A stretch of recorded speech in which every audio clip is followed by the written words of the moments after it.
Thank you. It's very clear.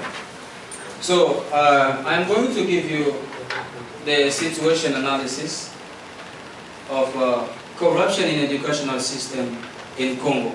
Can you see Congo here in the center of Africa, the second largest country in terms of land, just after Algeria?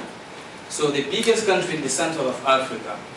Now, what I want to talk here is about corruption, disparity. Can you see this lady? She's crying. Do you know why?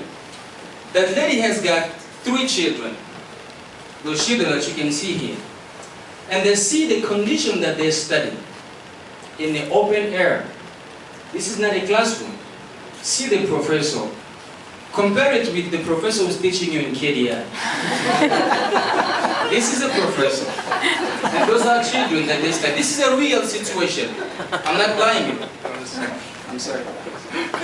So, then the lady is asking the question, why in the same country, my children are studying in this condition, but in the same country, some other children are studying in these conditions? This is also Congo, and in the same province, this is a professor, well-dressed, with children. They're studying in the good country.